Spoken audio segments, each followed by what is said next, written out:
The moment the crisp edge of the award certificate was torn in two, a silence fell upon the auditorium like a clap of thunder had been sucked out of the room. The teacher stood with trembling hands, stunned by what she had just done on live television. The cameras didn't flinch. They zoomed in. The crowd was frozen.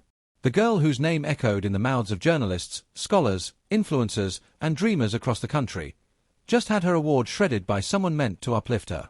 Before we continue, if you are watching our video for the first time, you're highly welcome to your favorite channel, Elliot Stories. Please bless and support us by hitting that subscribe button, turn on your notification bell to get notified for more heartwarming stories coming your way tomorrow and never miss any. Share this with friends who love stories filled with twists and good morals, and also to loved ones who cherish respect, equity, and justice no matter the cost. Where are you watching from? Please tell us in the comments. We love seeing how far our stories travel. And to other beautiful and hard-working YouTubers, let's interact in the comment section. I hope to see you soon.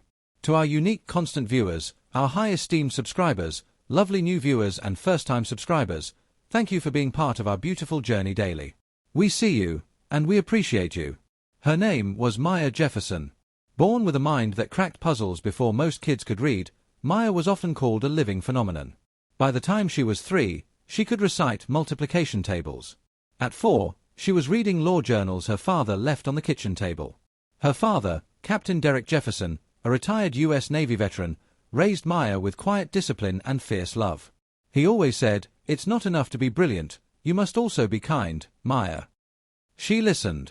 From grade school through high school, Maya's name was always engraved on the honor board. She won national science contests, led statewide debates, composed music for her church choir, and tutored classmates after school. Newspapers called her a rising star. Local channels begged for interviews. Scholarships flooded in from every direction. Yet, through it all, Maya never lost her humility. But brilliance has a way of unsettling the insecure. And for a woman like Mrs. Greta Hansen, the senior academic director at Crestmorne Academy, Maya's shine became too blinding. Mrs. Hansen believed in discipline, on her terms. She had taught for 27 years, and was known for being strict, cold, and exacting. She'd won awards for her methods, but she never liked Maya's presence. Too confident for her age, she'd whisper in the staff room. Always praised too highly. Despite that, Maya continued to thrive. Her graduation day came with thunderous applause. She was named valedictorian and awarded the prestigious Golden Future Medal, given only once every 10 years to a student who exemplified intellectual brilliance and social impact. The event was nationally televised. Dignitaries were present. So were Maya's parents, sitting proudly in the front row. As Maya approached the stage, the crowd erupted. Cameras flashed. Her royal blue gown shimmered under the lights. Her natural curls framed a face filled with peace, pride, and purpose. She reached the podium. Mrs. Hansen stood beside her, holding the medal in one hand and the award certificate in the other. Maya took a deep breath and began her speech. "Today, I stand not just for myself, but for every girl who was told her brilliance was too loud, for every child raised in a single-parent home who dreamed boldly, and for every person who believes in justice, grace, and growth." The crowd roared. Tears welled up in the eyes of some parents. Then it happened. Mrs. Hansen abruptly stepped forward. Maya paused, confused. The older woman snatched the certificate from the podium. "This award is not valid," she said into the mic. The audience gasped. Maya blinked. Cameras kept rolling. "She plagiarized a section of her final essay," Hansen announced, her voice shaking but firm. Maya's jaw dropped. "That's not true," she said, breathlessly. Before another word could be spoken, Hansen ripped the certificate in half. The pieces floated like feathers to the stage floor. The silence was suffocating. Maya didn't cry. She didn't scream. She simply stepped away from the mic, lifted the 2 pieces of her award, and walked off the stage.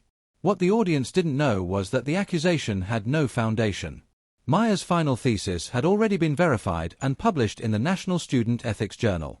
Hansen's claim came from a hastily crafted anonymous report filed the night before, a report she had written herself.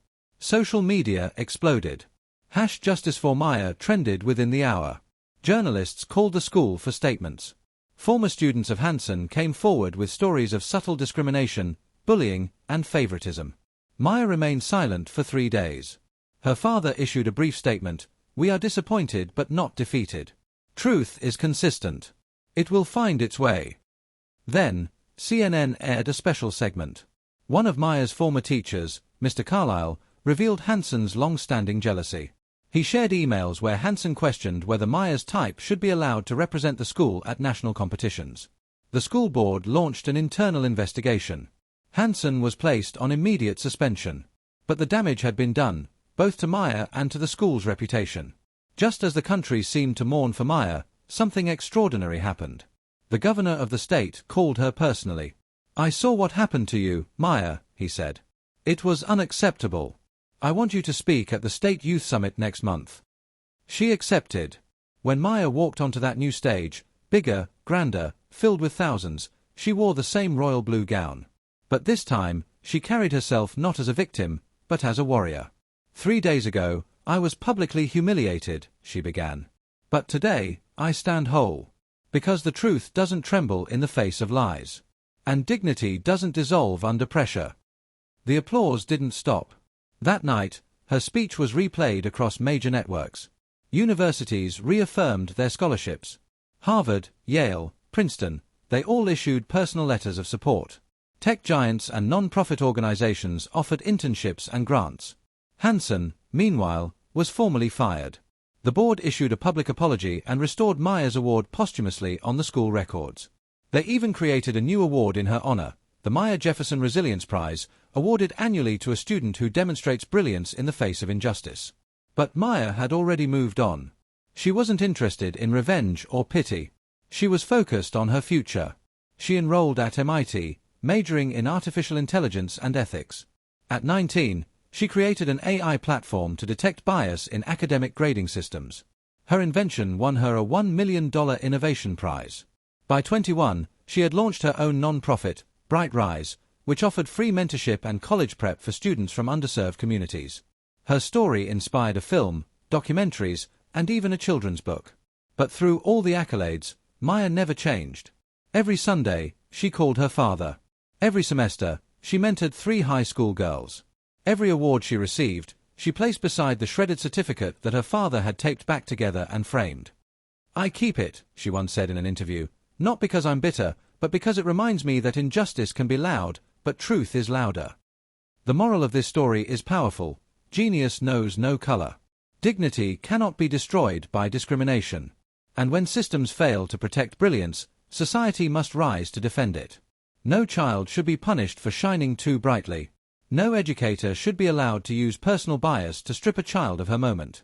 And no lie, no matter how public, can drown out a lifetime of truth. This story was humbly crafted and brought to you by your favorite channel, Elliot Stories. Catch you on the next one. Huge appreciation from Elliot Stories.